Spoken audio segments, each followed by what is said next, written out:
يا من إلى رحمتك المفر ومن إليه يلجأ المضطر ويا طالب العفو يا مولاه ويا مغيث كل من دعاه إذا استغثنا يا مغيث الضعفاء فحسبنا يا ربي أنت وكفى فلا أجل من عظيم قدرتي ولا أعز من عزيز صلوتي لعز ملكك الملوك تخضع تخفض قدر من تشاء وترفع والأمر كله إليك رده وبيديك حله. أعوذ بالله من الشيطان الرجيم. بسم الله الرحمن الرحيم. وصلي وسلم وبارك على سيدنا ومولانا محمد وعلى آله وصحبه والحمد لله رب العالمين. ربنا زدنا علما وعملا وأدبا وفهما. السلام عليكم ورحمة الله تعالى وبركاته. Nous poursuivons donc la lecture de ce petit livre écrit par le frère Qais al-Hanbali qui traite des déviances et des massacres perpétrés par ce groupe qui est qualifié de Wahhabi, qui représente l'un des mouvements, l'un des groupes les plus récents dans la communauté en matière de bid'a. On a déjà abordé, ou terminé plutôt, les deux premiers chapitres. Le premier consistait à exposer la racine des déviances chez le fondateur de ce groupe, à savoir Mohammed ibn Abd al-Wahhab, qui, dans ses écrits, on trouve effectivement les racines de tout ce qui va amener à cette catastrophe, autant sur le plan théologique que sur le plan même social, humain, etc. Ensuite, on a vu ce que disaient les premiers, les pionniers parmi leurs représentants, leurs partisans, et plus particulièrement, effectivement, leur tête pensante. Donc, parmi les élèves de Mohammed ibn Abd al-Wahhab, ses petits-enfants qui sont ses fils et ses petits-fils qui sont aussi ses élèves, et les élèves de ses élèves. On a vu dans leur écrit les choses les plus aberrantes au sujet de la communauté du prophète, alayhi salatu wassalam, comme quoi certains étaient kafir asli, du fait de ne pas avoir adhéré à leur prédication. Et maintenant, on aborde le troisième chapitre, qui va être probablement difficile pour certaines personnes à entendre, déjà que les deux premiers étaient compliqués. Mais là, en fait, on va voir comment ils ont fait couler le sang. Chapitre 3, donc les massacres perpétrés par ce mouvement à travers les récits rapportés par leurs chroniqueurs, les Wahhabis eux-mêmes. Donc, comprenez bien, ce qui est là, qui va être lu, ce ne sont pas les adversaires qui le rapportent. On ne peut pas dire, non, ce sont des adversaires, ils ont déformé, ils ont menti. Non. Ce sont leurs premiers chroniqueurs. Et on insiste sur une chose. Un frère est monté lors du live d'hier et évoqué une question qui, dans l'imaginaire wahhabi, et qu'ils ont quasiment rendu habituel, ils ont rendu habituel l'audition de cette idée-là, c'est que oui, il y a des musulmans, des gens affiliés à l'islam qui sont mushriks, ce qui déjà est une aberration. En fait, c'est une thèse, si vous voulez, c'est quasiment, comme disait un frère, un axiome. Or, ce qui est établi, c'est que C'est inconcevable, ce concept-là. On ne peut pas accepter l'idée qu'un homme se lève un matin et dise, bon, moi j'ai le tawhid, les autres ils ont pas le tawhid depuis au moins 300 ou 400 ans. Voire plus.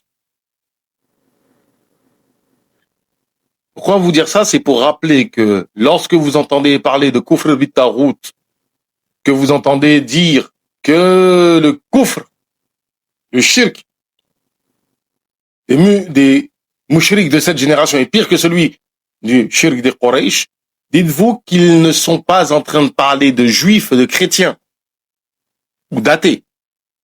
Non. Ils parlent de personnes parmi les musulmans avec lesquels ils n'étaient pas d'accord sur des questions telles que le tawassul, l'istighatha, le tabarruk. Pourquoi j'insiste sur ça? Parce que lorsque vous lirez dans les chroniques qui vont suivre, les musulmans ont fait, ils parlent d'eux, et quand ils disent les mouchriks ont subi ça, ils parlent de qui? Des gens qui sont leurs opposants d'un point de vue théologique. Sachant qu'ici, c'est même pas des questions de théologie à la base, c'est des questions plutôt de fiqh, et ils en ont fait des questions de théologie. Si l'on peut contester les accusations portées contre une idéologie, il est plus difficile d'écarter les aveux de ses propres partisans. C'est précisément ce qui confère à ce chapitre une portée singulière. Les crimes, les massacres et les exactions perpétrés par les adeptes de la da'wa de Mohammed ibn Abdel Wahhab ne nous sont pas rapportés par leurs adversaires, mais par leurs propres plumes, celles de leurs historiens officiels et témoins internes de cette période sanglante de l'histoire de la péninsule arabique et autres. Les deux ouvrages fondamentaux serviront ici de source principale. Tarikh al-Najd, l'histoire du Najd, de Hussein ibn Ghannam, qui lui décède en 1810, grégorien. Savant originaire de l'Ahsa, rallié au mouvement d'Ibn Abdel Wahhab, qui devient son chroniqueur officiel. À la demande même du fondateur, il entreprit de documenter en détail l'expansion du mouvement, ses alliances politiques et ses campagnes militaires.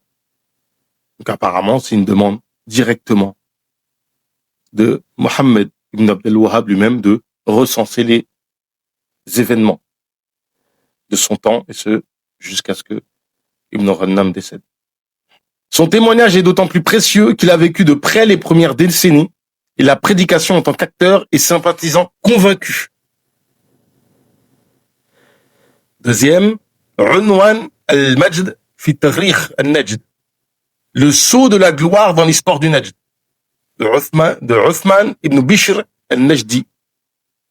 Lui, il décède en 1873. Autre chroniqueur majeur du mouvement, reconnu pour la richesse documentaire de son œuvre. Ibn Bishr fut un fervent admirateur de la da'wa, élevé au sein de l'environnement idéologique saoudi. Donc lui, en fait, il grandit vraiment dedans. Manifestement, c'est pas quelqu'un qui adhère comme le Ibn Ghannam, qui lui n'est même pas originaire de la région à la base. Il joua un rôle de propagateur de la mémoire officielle de l'État saoudo-wahhabi naissant. Son ouvrage couvre un siècle d'histoire du Najd, en mettant en valeur les conquêtes et les victoires du mouvement sous un prisme élogieux.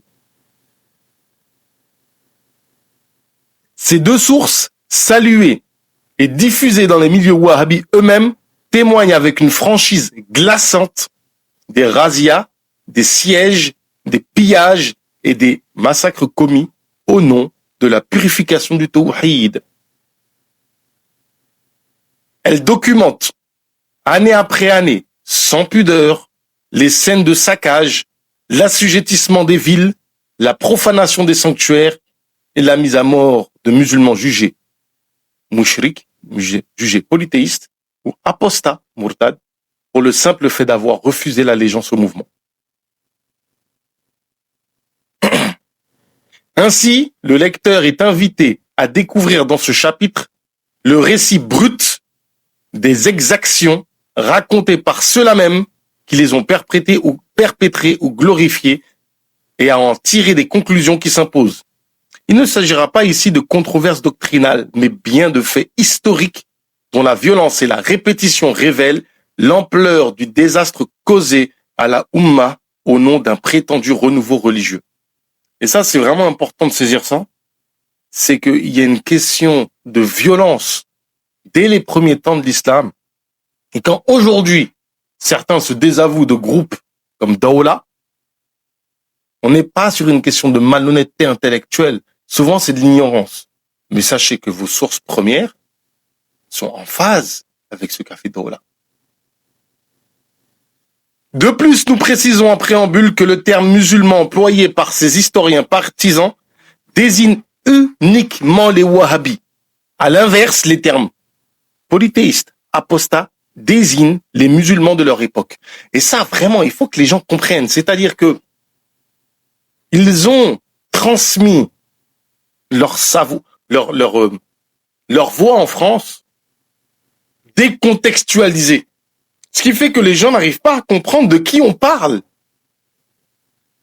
Lorsque vous apprenez les 4 règles, Tawahid al-Arba'a, et que la 4e règle dit que le shirk des mouchriks, des mouchrikines de cette époque est pire que le shirk de Quraysh, on ne parle pas d'hindous, on ne parle pas de shintoïstes, on ne parle pas d'animistes, on ne parle pas de juifs, on ne parle pas de chrétiens, on parle bien de musulmans qui disaient La ilaha illallah Muhammad Rasulullah, et du fait que ces personnes croient, je m'en crois, ont l'avis classique sur les questions telles que l'istighatha, ou le tawassul, ou le tabarruk, ils les considèrent comme non musulmans.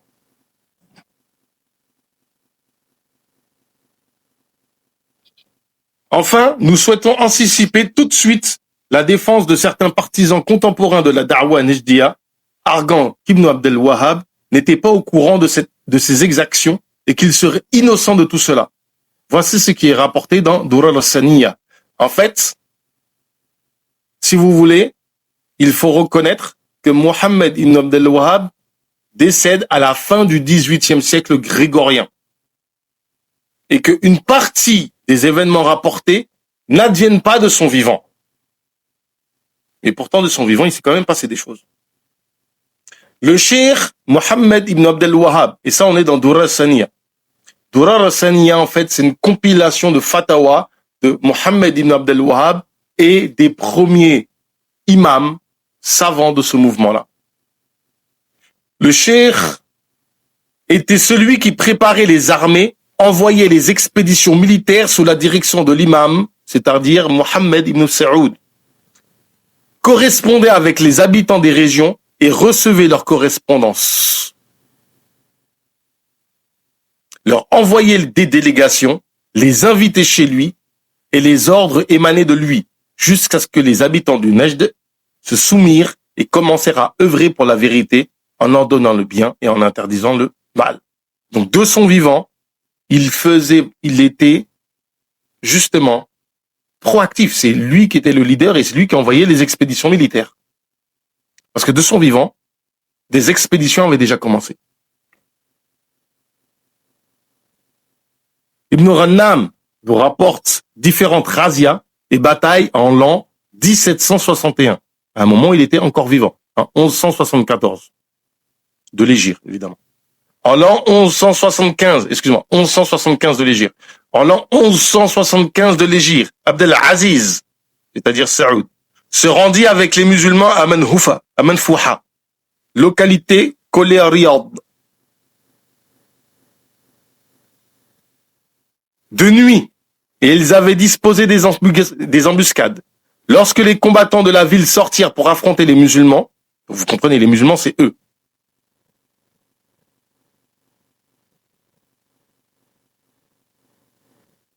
Lorsque les combattants de la ville sortirent pour affronter les musulmans, les embusqués les attaquèrent, les mirent en déroute, tuèrent leur chef, Saïd ibn Mohammed ibn Rouaïd. Donc là, c'est clair, il s'appelle Saïd ibn Mohammed ibn Rouaïd. Vous comprenez qu'on est en train de parler à la base de musulmans, mais qui ne sont pas musulmans selon leur perspective à eux. Et plusieurs jeunes hommes et aucun musulman ne fut tué.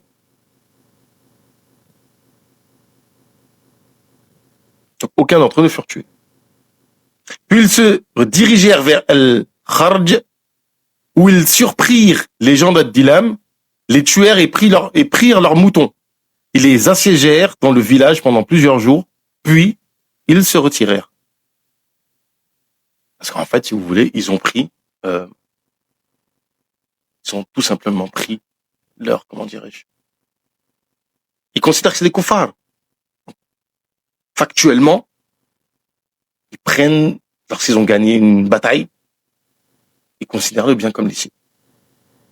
Ensuite, ils marchèrent vers Al-Unayna et affrontèrent ses habitants, puis prirent leurs biens. Puis, ils se dirigèrent vers At-Tuwaym et y tuèrent plusieurs de ses habitants. Ils y plantèrent le drapeau de l'émir et y laissèrent une garnison. Ensuite, Abdelaziz se rendit vers Al-Fura, où les gens d'Al-Huraymila s'étaient retranchés armés et décidés à combattre les musulmans. Lorsqu'ils virent les musulmans arriver, ils leur tendirent une embuscade. Le combat s'ensuivit.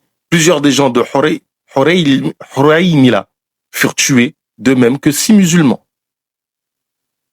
Après cela, les gens d'Ariya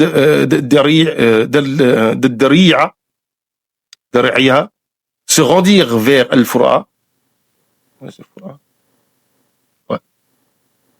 La conquirent et imposèrent la religion d'Allah, son messager et l'obéissance à sa parole. Les gens d'Al-Fura combattirent les musulmans durant plusieurs années jusqu'à ce qu'ils finissent par s'enfuir. Les habitants de la ville furent chassés en raison de leur refus de se soumettre à la vérité et de leur entêtement. Abdelaziz envoya ensuite un messager au gouverneur Al-Unayna, mais il ne reçut aucune réponse. Alors il éleva la voix, après la récitation du verset: nous avons fait sortir des ténèbres vers la lumière, mais les ennemis d'Allah ont préféré les ténèbres à la lumière. Puis il leur infligea une lourde défaite. Ensuite, les musulmans, sous le commandement d'Abdelaziz, marchèrent sur Al-Ahsa. Il me semble que hier on a parlé justement d'Al-Ahsa. C'est encore aujourd'hui un des bastions sunnis à l'heure actuelle en Arabie Saoudite, notamment où se transmettent les 4 écoles, etc. Qui se trouvent à l'est. Leur cavalerie était d'environ 30 chevaux. Ils campèrent à un endroit nommé Moutayrifi. Puis ils attaquèrent ceux qui s'y trouvaient parmi les polythéistes, donc les mouchriks. On parle des musulmans toujours. Ils en tuèrent environ 70 et les musulmans prirent une grande quantité d'armes, de provisions et de montures. Lorsqu'ils voulurent repartir, ils trouvèrent des gens d'Al-Mubarraz et les attaquèrent, tuant plusieurs hommes parmi eux. En fait, il y a une question que je me pose, c'est que quand ils précisent pas s'ils ont tué des hommes, est-ce que en fait ça implique qu'ils ont tué autre chose que des hommes? Allahu a'lam. Puis ils se dirigèrent vers Al-Arma. Et sur le chemin du retour, ils rencontrèrent un groupe de gens de Riyad et de Huraymila. Ils tuèrent aussi et s'emparèrent de leurs biens, tout en épargnant les gens de Huraymila, car ils étaient en pacte de non-guerre d'agression avec eux. Les musulmans lancèrent également un raid au cours de cette expédition contre les gens de Manfouha, s'emparant de quelques moutons, puis ils retournèrent à Dar'iya, sains et saufs, avec leur butin et leurs prises, qu'ils répartirent de façon équitable et juste. Dans cette même année, les gens d'Al-Wuthaytha rompirent le pacte et se révoltèrent. Ils envoyèrent Ibrahim ibn Suleyman à Dar'iya pour négocier, mais ils furent repoussés. Les musulmans les combattirent et les vainquirent et tuèrent leur chef Abdelkarim ibn Zayil. Abdelaziz envoya ensuite une expédition avec les musulmans vers Sibi, où ils attaquèrent les habitants et les tuèrent et prirent possession d'une lieu nommée Sibi al-Ihsan, s'emparant de leurs biens et de leurs provisions. Ils tuèrent aussi leur chef, le Khuzaymi, et prirent tout ce qu'ils purent. La hawla wa la.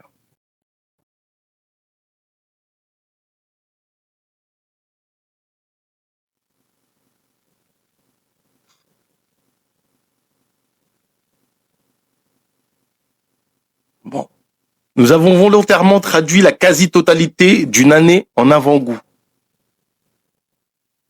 afin que le lecteur puisse s'apercevoir du nombre de razzias, en fait, c'est rasoir, et batailles entreprises par les Wahhabis dans plus de 12 villes avoisinant leur fief de Dar'iyah. Une succession ininterrompue de razzias sanglantes, d'attaques nocturnes, de massacres ciblés et de pillages méthodiques présentés sans honte comme des conquêtes islamiques et des répartitions de butin. Le vocabulaire religieux est dévoyé pour justifier des actes de guerre fratricide dirigés non pas contre des ennemis extérieurs mais contre des musulmans habitant les villes voisines dès lors qu'ils refusent d'adhérer à la doctrine du mouvement. Ce passage est une démonstration implacable que la prétendue réforme n'était que le prélude à une série d'agressions sanglantes contre les musulmans eux-mêmes. C'est intéressant de noter, on fait remarquer que il y a effectivement un prédicateur américain qui s'appelle Daniel Haqqaju, qui lui était dans une mentalité, on va dire, salafi, classique, et qui considérait que Ibn Abd al-Wahhab était finalement quelqu'un de très bien, qui avait ramené une réforme, et que finalement, ceux qui disent du mal de lui sont des gens qui s'opposent à lui, sont des adversaires, sont des ennemis. Et suite à ce qui s'est passé après le 7 octobre et à certaines positions qu'il a prises d'un point de vue politique, il s'est fait critiquer fortement par des madkhali, des madakhila. Et de là, en fait, il a commencé à faire ses propres recherches. Et en fait, il a fait une vidéo de 3 heures. On invite tout le monde à la regarder.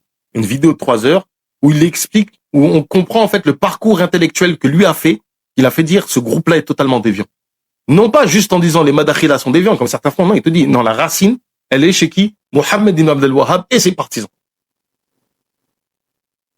C'est-à-dire que, en ce qui nous concerne, aujourd'hui, à l'heure où on parle, au 15e siècle de l'Hégire, nous sommes en 1447 de l'Hégire. À l'heure où on parle, Mohammed ibn Abd al-Wahhab est comme une frontière entre la bid'a et la sunna. Celui qui reconnaît Mohammed ibn Abd al-Wahhab comme étant un imam réformateur, il a mis un pied, au moins un pied, dans la bid'a, si ce n'est plus. Et celui qui dit effectivement, cette personne-là a été sanguinaire, qui a amené une doctrine dévoyée, qui a amené le mal dans la communauté, est plus proche de la sunna que les autres. Évidemment, c'est un élément, ça suffit pas, il n'y a pas que ça, mais c'est un élément. Ibn Bishr nous rapporte l'assassinat dans la mosquée de Uthman ibn Mu'ammar, émir wahhabi al-Unayna, suspecté de trahison en l'an 1749, c'est-à-dire en 1163. En cette année, Uthman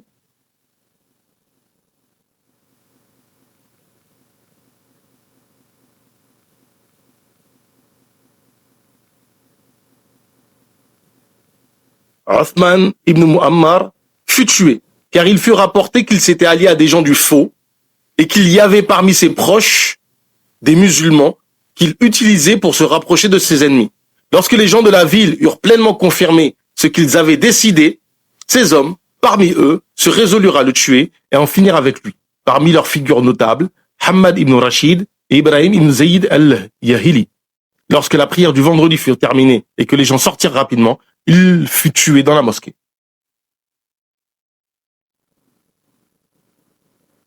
En fait, ce petit passage-là, ça nous fait penser à aujourd'hui, quand les Wahhabis entre eux se mangent entre eux.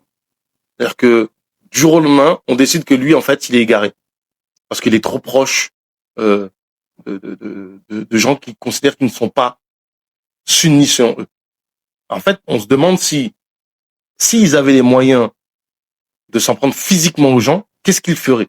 Parce que la manière dont ils s'en prennent à l'honneur des gens, des fois, c'est un petit peu violent. Là, on a un exemple typique. Ibn Rannam relate le siège de Riyad et le sort de ses habitants en l'an 1773, qui correspond à l'an 1187 de l'Hégire. En 1187, Abdelaziz marcha avec les musulmans vers Riyad et combattit ses habitants pendant un certain temps. les combattants chaque jour jusqu'à ce que les musulmans prennent le contrôle de certaines des tours de la ville et les démolissent, ainsi que sa haute tour de guet, et tuent certains de ses habitants. 12 musulmans ont été tués, Aqil ibn Nusayr et Sultan ibn Hafitan. Cet incident a eu lieu à Safar, et il a laissé les habitants de Riyad humiliés et terrifiés. Ils ont désespéré d'eux-mêmes. Les musulmans étaient sur le point de la conquérir, mais Allah a décrété que la conquête serait retardée. Lorsque le milieu de Rabi' al-Akhir arriva, Abdel Aziz partit avec les musulmans pour Riyad, avec l'intention de lui faire la guerre et de la détruire. Les musulmans se mirent en route, déterminés à le faire, et se préparèrent à assiéger la ville pendant les jours et les nuits jusqu'à ce que Allah exauce leur espoir. Lorsqu'ils arrivèrent près de la ville d'Arqa, le messager leur apporta la bonne nouvelle de la victoire et du triomphe et de la défaite du peuple corrompu et égaré. Abdel Aziz marcha avec les musulmans jusqu'à ce qu'ils rentrent à Riyad, et là, ils virent que Daham ibn Dawas s'était enfui avec ses fils, ses partisans et la plupart des habitants de la ville. Ils se dirigèrent tous vers Dilam, voulant s'y installer. Environ 400 de ses disciples sont morts en chemin à cause de la chaleur intense. Ainsi, prit fin cette guerre entre les musulmans et Daham ibn Dawas, après qu'elle eut duré près de 30 ans, caractérisée la plupart du temps par un traitement empreint de shirk et d'opposition aux gens de la foi, avec des accalmies espacées de 3 années sur une période de 20 ans, parmi ces 30 années, dans une attitude de résistance et de refus d'entrer dans la religion. Et il fut tué des deux côtés dans cette guerre environ 4000 hommes, 1800 du côté des musulmans et 2300 des gens de Riyad. Ibn Rannam nous relate que le prince Abdel Aziz et les troupes wahhabis avaient l'habitude de détruire les végétations et plantations lors de leur raid en l'an 1775, ce qui correspond à 1189 de l'Hégire. En l'an 1189 de l'Hégire, Abdel Aziz marcha avec les musulmans vers Kharj et campa dans un village appelé An-Nasifa.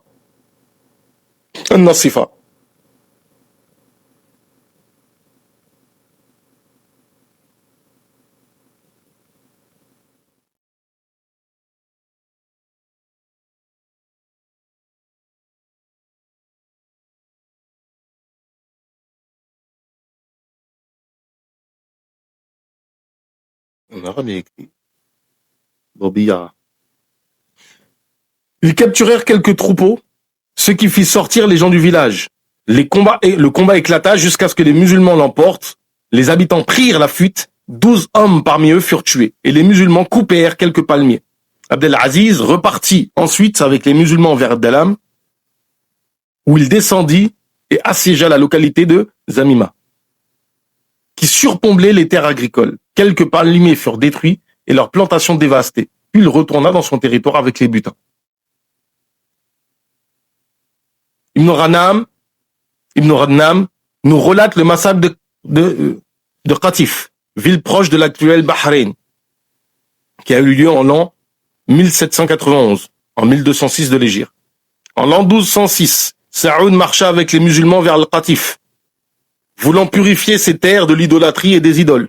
Les musulmans encerclèrent alors la ville de Sihat, l'assiégèrent et en prirent possession. Ils tuèrent ceux qu'ils y trouvèrent. En fait, quand ils disent ça, c'est ça qui m'est...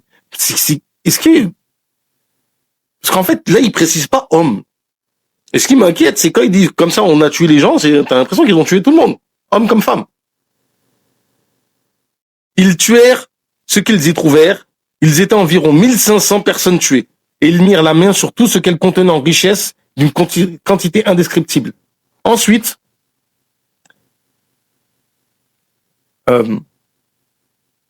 ils se dirigèrent vers Qudayh et tuèrent les habitants et prirent également possession de tous les biens qui s'y trouvaient.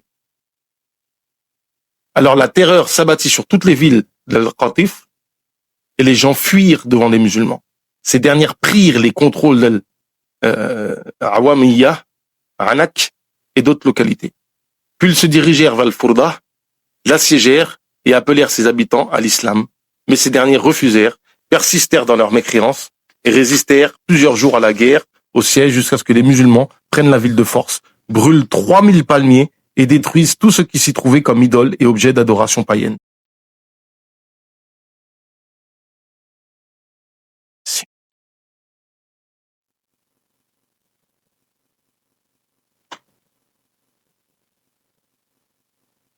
Ibn Bishr nous rapporte le massacre d'Al-Ahsa, donc la fameuse ville Al-Ahsa, en 1795, qui correspond à 1210 de l'Hégire, en ces termes.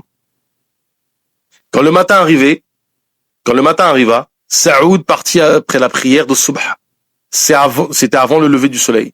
Les musulmans lancèrent une seule salve en même temps. La terre trembla, le ciel s'assombrit et la fumée s'éleva dans l'air et de nombreuses femmes enceintes d'Al-Ahsa firent de fausses couches dues à la peur.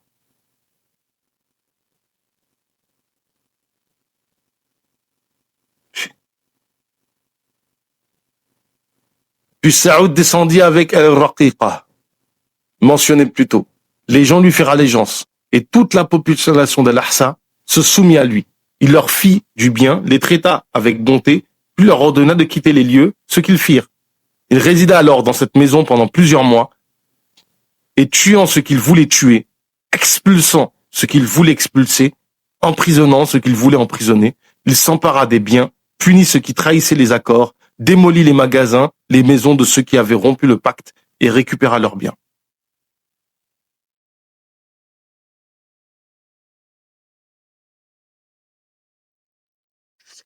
Comme je vous ai dit, hein, on va y aller mollo parce que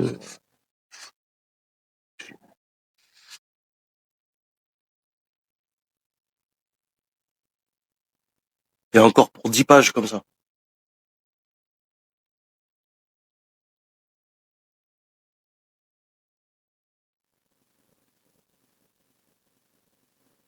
Ibn Bishr nous rapporte l'attaque d'Ash-Shararat et de Bassora en Syrie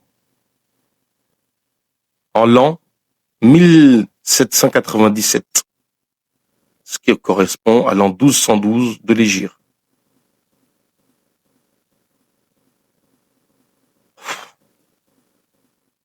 Cette même année, Hujaylan ibn Muhammad, émir de la région d'Al-Qasim, partit en expédition militaire avec une armée composant d'habitants d'Al-Qasim et d'autres. Ils se dirigèrent vers les terres du Cham et attaquèrent les Arabes des Banu Ash-Shararat. Ils les affrontèrent, les mirent en déroute et tuèrent environ 120 hommes. Ils prirent tout ce qu'ils possédaient, armes, biens et troupeaux. Ils capturèrent 5000 chameaux et un grand nombre de moutons. Et durant le mois de Ramadan, Saoud marcha, qu'Allah lui fasse miséricorde, avec les troupes victorieuses et les célèbres cavaliers montés venus de toutes les contrées du Najd et de ses tribus arabes. Il se dirigea vers le nord, attaqua le marché des Chouyour, connu à Bassora, tua nombre d'entre eux, d'autres prirent la fuite, certains se noyèrent dans le fleuve.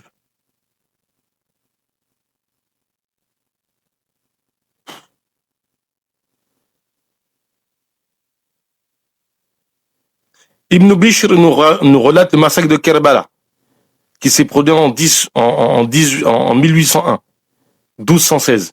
Je tiens à noter une chose, c'est que parmi ces massacres-là dont on parle là, notamment celui de Kerbala, en fait, ils ont fait la une, ça a été dans les journaux internationaux.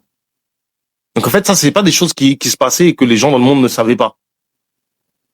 Le cas de Kerbala, ça a été rapporté, en fait, c'est dans les journaux internationaux. Puis entra l'an 1216.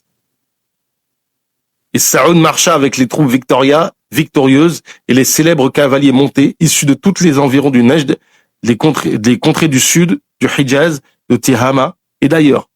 Ils se dirigèrent vers la terre de Kerbala et descendirent sur les habitants de la ville d'Al-Hussein. Cela eut lieu en Dhul-Qa'la. Les musulmans s'y rassemblèrent en masse, escaladèrent ces murailles et y pénétrèrent de force. Ils tuèrent la majorité de ses habitants dans le marché et les maisons. Il dit vraiment les habitants, en fait.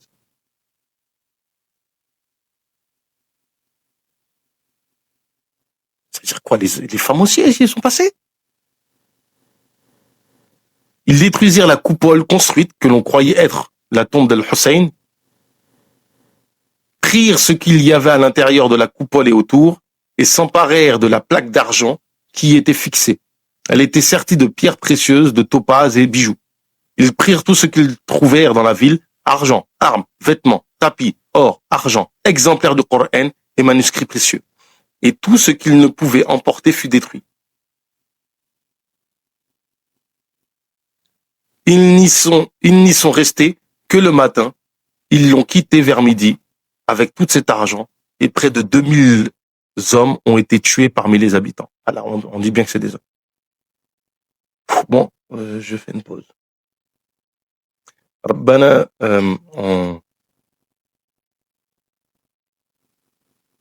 voilà. On fait une pause et on terminera le chapitre. Si c'est pas demain, ça sera la semaine prochaine. ربنا زدنا علما وعملا وأدبا وفاها وهب لنا يكرم في تلاوة خيرا كثيرا منك والحلاوة وصلي وسلم وبارك على سيدنا ومولانا محمد وعلى آله وصحبه والحمد لله رب العالمين